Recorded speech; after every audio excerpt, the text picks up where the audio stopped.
말만 들어도 스트레스 쌓이는 시험에 관해서 오늘 제목을 잡았습니다. 시험을 잘 치르기.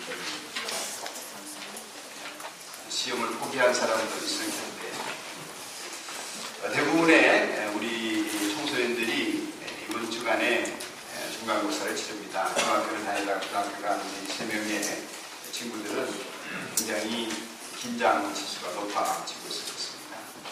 최선을 다해서 좋은 열매를 거두기를 바라고 그리고 수고한 자신을 겸손하게 격려할 수 있는 그런 시험 기간이 되시기를 바랍니다.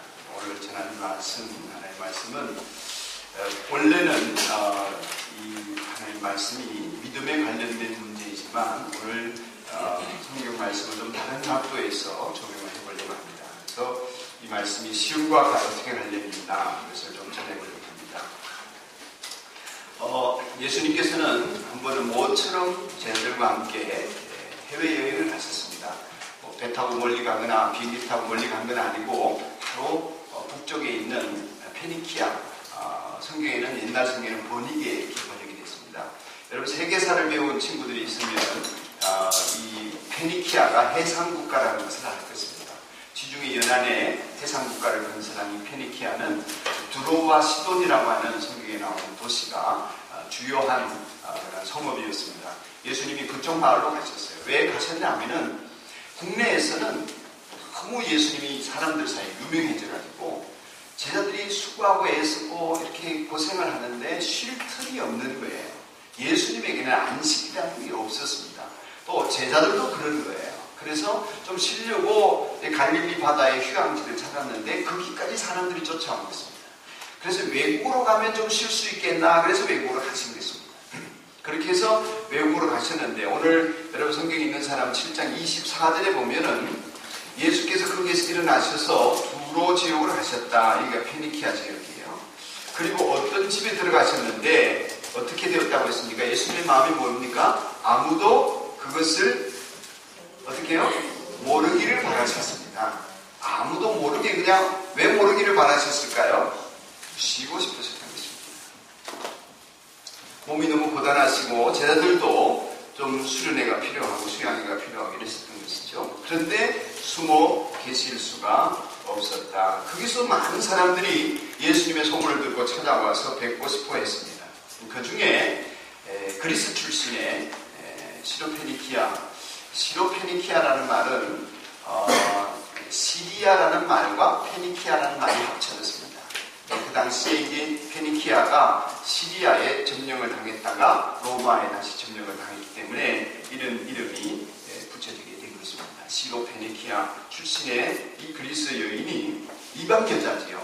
하나님도 모르고 또 유대인들과도 상관이 없는 그런 여인인데 예수님에게 찾아와서 자기 딸이 귀신이 들렸으니까 고쳐달라고 간청을 하였습니다. 같은 성경을 오늘 본문의 내용을 마태와 마가 두 군데에서 기록했거든요. 마가복음을 우리가 읽었습니다. 여러분 지난주에 바이블 탐을 읽으면서 이 내용을 읽었을 것입니다.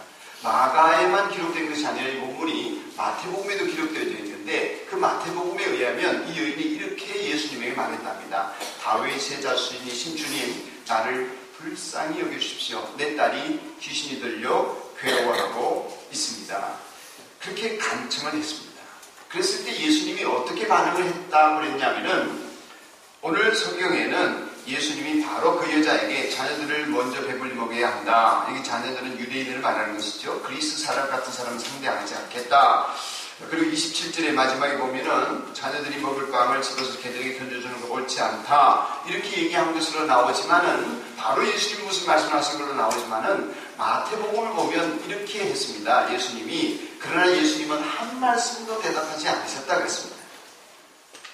애들 말은 완전 무시한 것입니다.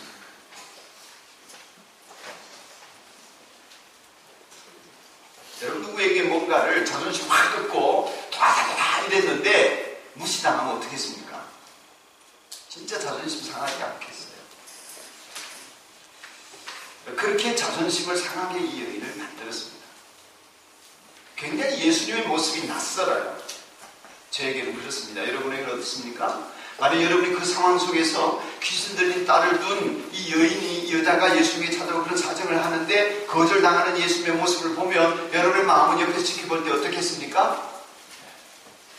예수님이 좋아 보여요? 기분 나빠 보여요? 아니면 이상해 보여요? 아니면 아무 감정도 없어요? 상관없어 보입니까? 예수님의 이것은 제가 붙인 말입니다. 거절지수라는 말을 되게 이제 심리학에서나 이런 데는 좀 쓰는데 보통은 잘 안 쓰죠. 뭐 IQ 지수, 뭐 감성 지수 이런 것이 있는 것과 같이 신앙적으로는 거절지수가 대단히 중요합니다. 신앙의 거절지수라고 하는 것은 죄를 거절하고 이 세상의 삶을 거절하는 이런 거죠. 근데 예수님의 거절지수는 죄에 대해서는 100%입니다. 그런데 사람들에 대해서는 0%에 가까워요. 어떤 경우도 예수님은 우리가 부탁하는 데 대해서 노가 없으시죠. 대부분 예 하셨습니다. 그래 들어줄게 이렇게 하셨죠. 성경을 읽어보면 예수님이 어떤 사람이 찾아와서 부탁을 하는 것을 거절하는 경우가 거의 없습니다. 아픈 사람이 와서 고쳐달라고 하든지 귀신 들린 사람들이 와가지고 귀신을 쫓아내달라든지 죽은 사람을 살려달라 하든지 배고픈 사람이 배고프다든지 어떤 문제든지 간에 예수님은 거절 지수가 거의 0이었습니다. 모든 문제를 다 덜어주시려고 그 문제를 해결해 주시려고 그 짐을 벗어나게 해주시려고 애를 쓰십니다. 저녁이든지 아침이든지 예수님이 설교를 하실 때든지 설교를 하다가도 지붕 뚫고 막 환자가 내려오고 고쳐주시고 이러셨단 말이죠. 휴가 때도 사람들이 찾아오면 고쳐주셨거든요.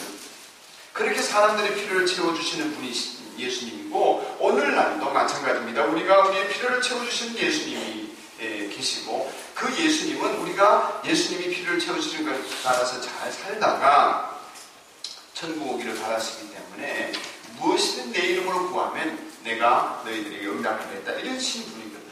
그런 예수님이 죄에 대해서는 거절하시지만 우리 사람을 결코 거절하지 않으시는 이분이 오늘 이 예수님 모습을 보면 너무나 생소하고 평소와 다른 모습입니다. 제자들이 오늘 성경에는 나오지 않지만 마태복음에는 보면 제자들이 민망해서 마치 거지가 와서 동양을 구할 때에 한 푼 줘서 보내세요. 한 푼 줘서 보내세요. 이런 느낌과 분위기로 예수님 저희 자꾸 우리 뒤에 와서 너무 시끄럽게 하는데 그냥 안심시켜가지고 보내세요. 좀 달래서 보내세요. 귀찮아 죽겠어요. 이런 표현을 합니다. 마태복음을 보면 한번 읽어볼까요? 시작. 저희 자가 어디 위에서 외치고 있으니 그를 안심시켜서 누가 간청을 하냐면은 여인이 간청을 하는 것이 제자들이 간청을 한다고 했습니다. 제자들이 예수님에게 부탁을 하는 거야. 왜 그렇게 말씀도 안 하시고 가만히 계세요? 그죠? 마음 안심시켜서 보내세요. 이게 다분히 귀찮은 겁니다.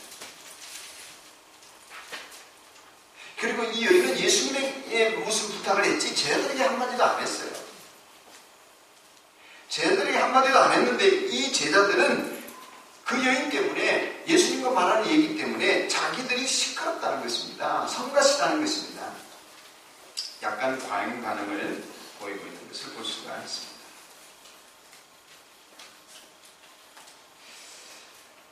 이런 과정 속에서 예수님은 왜 계속 침묵을 하시다가 이 여인을 박대하는 걸까요? 여자에 대한, 이 여인에 대한 시험도 있지만 제 생각에는, 이건 다분 제 생각입니다. 제 느낌은 뭐냐면 예수님께서 지금 제자들을 테스트하고 계신 것 같아요. 제자들은 지금 쉬러 왔습니다. 그런데 누군가가 자기들의 휴식을 방해하러 와가지고 방해를 하는 거예요.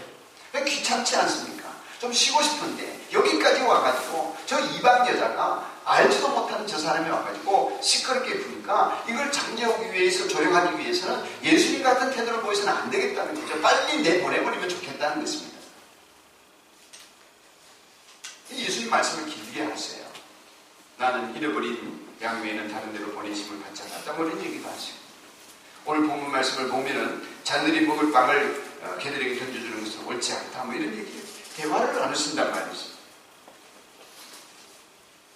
왜 예수님께서는 다른 곳에서는 이러시잖아요. 내가 잃어버린 양을 찾으러 왔다. 뭐 이러셨고 바울 사도도 하나님의 마음을 이해하면서 이렇게 표현했거든요. 하나님께서는 모든 사람이 진리를 아는 데 이르기를 원하시고 모든 사람이 영원히 구원받기를 원하신다. 뭐 이런 말씀을 하시고, 하나님께서는 누구도 어떤 사람도 배제하지 아니하시고 구원 얻기를 원하신다 하시는데, 예수님은 왜 이 사람 앞에만 이르시나 할 때에 제가 깨달은 건 뭐냐면, 이건 예수님이 이 여인을 상대하는 것이 아니라 제자들을 상대하고 계신다, 이런 말입니다. 예수님은 이미 그 여인을 향한 마음과 생각이 사랑으로 가득 차 계십니다. 그런데 그 여인을 바라보는 제자들은 그렇지가 않습니다. 그냥 귀찮을 뿐인 거예요. 여기에 예수님이 제자들을 테스트하는 내용이 있다고 보여집니다. 예수님은 지금 제자들이 스스로를 돌아보기를 원하시는 것 같습니다. 예수님이 일부러 이 여인을 박대할 때, 이 여인에게 한마디도 대답하지 않을 때 제자들이 나서서 그 여인을 불쌍히 여기면서 긍휼히 여기는 마음으로 그 여인을 대신해서 그 여인의 안타까운 사정을 예수님에게 대신 중보하는 마음으로 얘기해 줄 그런 마음이 그들에게 없는 것이 예수님은 안타까우시겠습니다. 주님의 말씀은 이런 뜻입니다. 내가 지금 이 여자를 쫓아냈거든. 너희들이 생각하는 것처럼 이방인은 개지, 유대인들은 이방인을 개처럼 취급했습니다. 정말 주인의 상에서 떨어지는 그러한 먹을 것을, 주인이 자기들에게 먹일 것을 개들에게 주는 법이 없지. 그건 맞는 말이지. 너희들도 그런 생각이지. 제자들을 향한 예수님의 질문인 것이지. 내가 개처럼 이 여자를 쫓아내겠다. 내가 이스라엘 안에서 너희들 종족 유대인들만을 향하여서 내가 사역을 하고 너희들 유대인들만을 구원하기를 너희들을 원하는 거냐? 그런 거냐? 그러면 이 불쌍한 여자를 봐라. 그리고 이 딸의 비명소리를 들어봐라. 이 사람에 대해서 내가 어떻게 해주기를 너희들은 정말 원하는 것이냐? 그냥 귀찮을 뿐인 거냐? 제자들 중에서 한 사람이라도 나서서 자기들의 휴식, 자기들의 멋진 휴가를 방해하는 이 여인을 위해서 누군가가 진정으로 자기들이 방해받음에도 불구하고 휴식할 수 없음에도 불구하고 여러 모양으로 손해를 봄에도 불구하고 이 여인을 위해서 나설 사람이 없었던 거냐 하는 것입니다.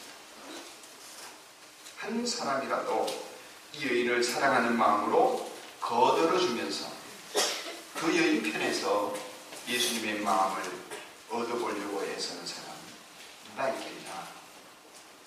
누구 있느냐? 이것이 예수님의 질문입니다.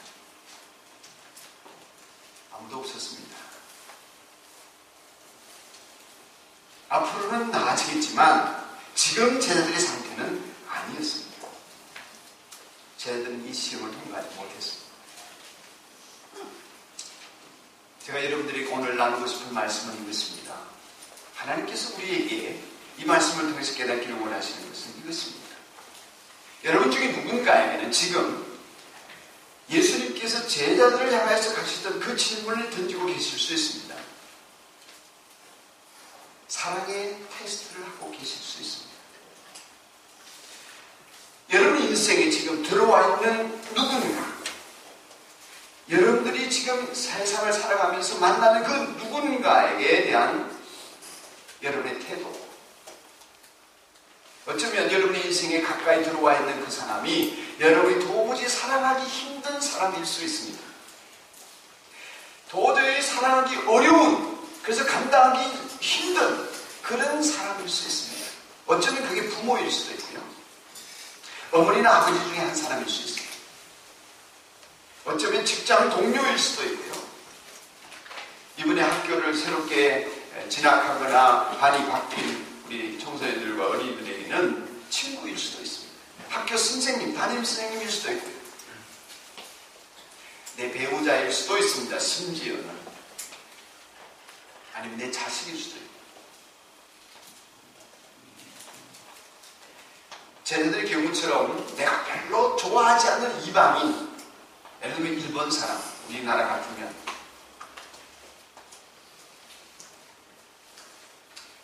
그런 사람들을 통한 사랑의 시험이 우리에게 있을 수 있습니다. 내 인생에 느닷없이 다가온 그 사람에 대해서 나는 사랑의 반응을 못 보일 수가 있는 거죠. 그것은 언제나 우리에게 있는 테스트인 것 같습니다. 토니 캠프라고 하는 사회학자이자 목사님이신데 신학자였습니다. 우리나라에도 여러 책이 번역되어져 나와 있는데 그분의 책에서 토니 캠플러는 일상생활 속에서 영성을 굉장히 쉽게 우리에게 설명을 해주는 사람인데 그러니까 빌리라고 하는 소년의 얘기를 뇌성마비입니다. 뇌성마비 아시죠? 뇌 이상이 있어 팔다리 못 쓰고 말도 잘 못하고 목도 제대로 못하고. 제가 그 얘기를 그냥 그대로 책에 있는 내용을 읽겠습니다. 얼마 전 나는 중학교 캠프에 상담 지도 교사로 초대돼서 갔습니다.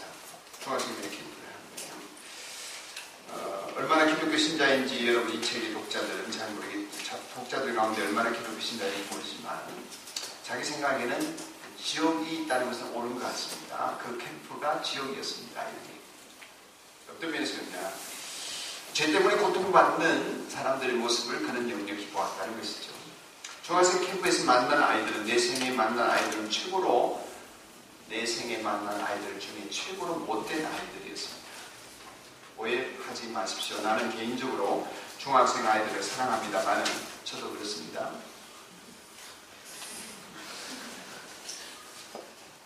이 캠프에서 만난 핑거리들은 정말 나빴습니다. 이 캠프에 온 아이들은 정말 못되게 굴었습니다. 그 심술의 초점이 빌리라는 불쌍한 아이에게 맞춰져 있었습니다. 빌리는 캠프 내내 내 마음을 아프게 하였는데 왜냐하면 선천적으로 수많은 장애를 가지고 태어났기 때문입니다. 그 아이의 뇌신경은 마비되어 있어서 몸을 움직이거나 말을 하는 데 있어서 적절한 동작을 조절할 수가 없었습니다. 그런 빌리를 캠프에 온 아이들은 뇌성마비 환자라고 놀렸습니다. 비틀거리는 자세로 캠프장을 가로질러 빌리가 걸어갈 때면 다른 애들은 빌리 뒤에 줄을 쭉 서서 따라가면서 그의 걸음걸이를 흉내내면서 놀렸습니다. 그 아이들은 그게 재미있다고 생각한 거죠. 하지만 그것은 내가 지금까지 본 가장 나쁜 잔인한 행위 중 하나였습니다. 하루는 빌리가 한 소년에게 공예품 가게로 가는 길이 어디니 하고 묻는 것을 보았습니다. 그 다른 소년은 몸을 귀기하게 꼬더니 빌리 흉내를 내면서 어눌한 말로 여러 다른 방향을 가리키면서 여기야 이렇게 대답을 하더라는 것입니다. 나는 그 순간 그 못된 아이를 주먹으로 때려주고 싶은 마음이 들었습니다. 목사님인데도. 빌리를 놀리는 아이들의 행동이 수요일 아침이 되었을 때는 정말 극에 달했습니다.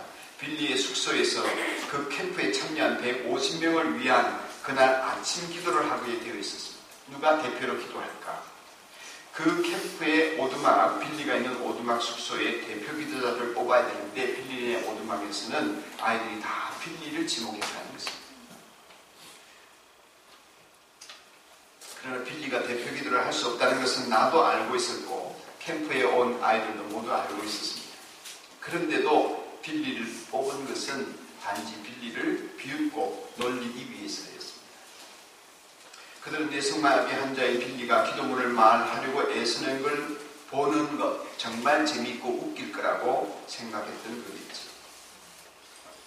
나는 몹시 화가 났습니다. 몸집이 작은 빌리가 일어나 쩔뚝거리면서 연단을 향해 걸어가는 동안 조롱하는 웃음소리, 빈정거리는 소리가 아이들 가운데 퍼져가는 것을 들을 수 있었기 때문입니다.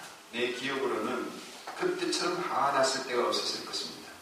그런데 놀라운 것은 그 아이들의 비웃음이 그 작은 소년 빌리를 멈추게 할 수 없었다는 것입니다. 빌리는 연단 뒤에 자리를 잡고 거의 고문에 가까울 정도로 10분 정도 몸을 뒤틀면서 기도를 하려고 애를 썼습니다. 그렇게 시간이 흐른 후 빌리가 이렇게 말했습니다. 예수님은 나를 사랑하십니다. 예수님은 나를 사랑하십니다. 그리고 나도 예수님을 사랑합니다. 빌리의 기도가 끝난 후 모두가 쥐죽은 듯이 조용해졌습니다. 나는 어깨너머로 캠프장 곳곳에 충격을 받아 떨면서 울고 있는 중학생 아이들을 보았습니다. 결론적으로 그 캠프에서는 부흥이 일어났고 아이들의 삶 속에 자신의 인생을 예수님에게 드리기로 결심한 아이들이 수없이 일어났다는 것입니다. 사랑하는 여러분, 어떤 한 사람이 여러분의 인생에 들어오면 여러분에게는 테스트가 시작됩니다. 어떻게 해야 하는가? 그 작은 소자에게 하는 것이 곧 나에게 하는 것이다. 예수님 그렇게 말씀하셨습니다. 사실 오늘 여러분 청소년들을 위해서 동영상을 하나 보여주려고 했는데 그걸 제가 다운받는 법을 몰라가지고 오늘 뉴스에서 나온 동영상이었습니다. 왕따를 어떻게 극복했나. 비슷한 케이스인데 어느 고등학교 클래스에서 미인 대회를 하는데 그 클래스의 가장 왕따인 여자아이를 그 학급의 아이들이 미인대회 대표로 뽑아서 추천을 하겠습니다. 그랬을 때 이 왕따당한 여고생이 거기에 짓눌리지 않고 미인대회를 나가기로 결심을 했습니다.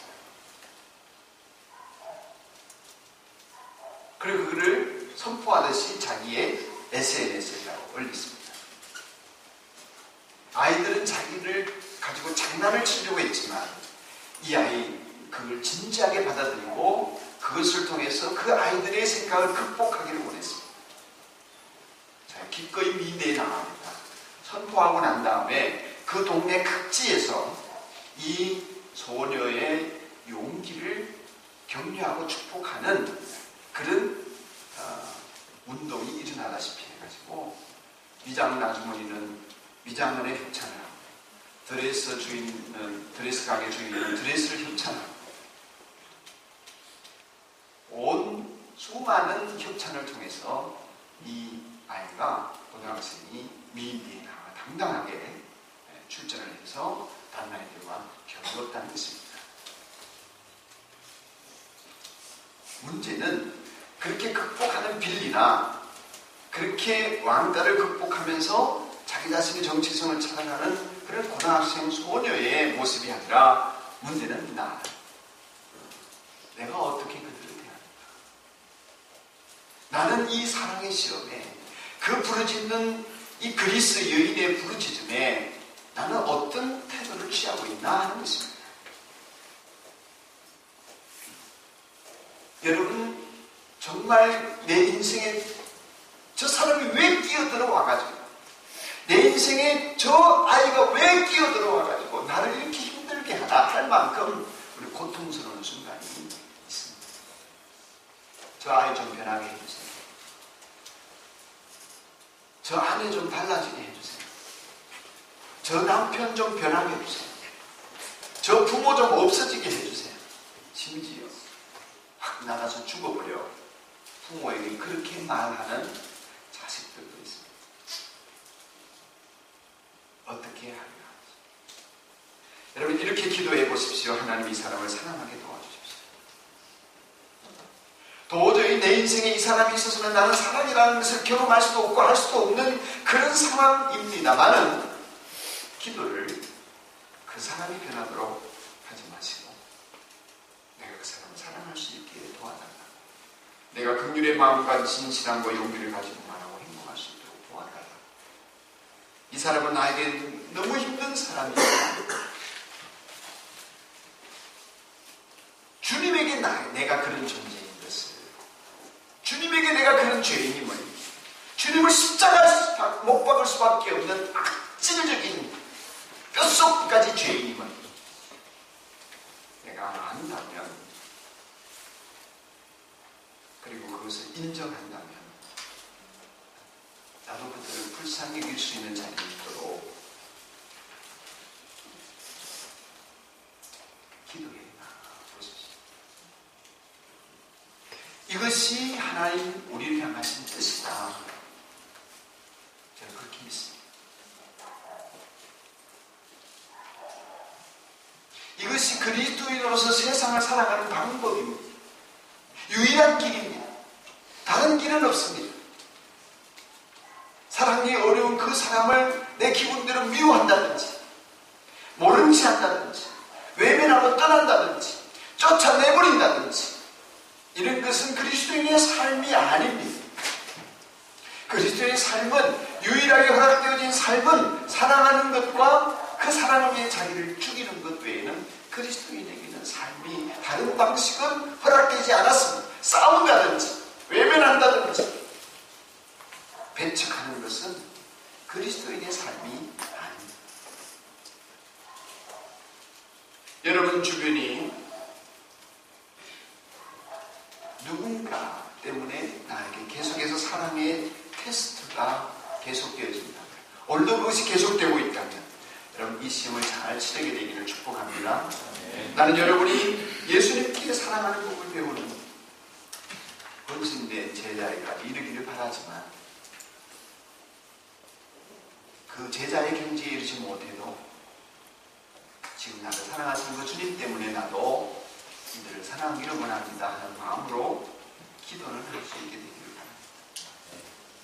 예수님과 함께 있으면 언제든지 모든 얘기는 해피엔딩입니다. 이 얘기 끝은 귀신 들린 딸의 귀신이 쫓겨나가고 이 여인에게는 평안함이 찾아왔다는 것입니다. 그러나 그 이후의 제자들에게는 여전히 그 삶을 살아가야 될 숙제가 남아있습니다. 예수님 곁에 있으면 모든 것이 합력하여 선을 이룹니다. 예수님은 이 여인에게 얼굴을 돌리고 그동안에 쓰고 있던 가면을 벗고 이 여인의 구세주로 치유하고 회복하는 역사를 일으키십니다. 여러분에게도 이 영광의 순간이 반복되고 지속되기를 주의 이름으로 축원합니다. 340장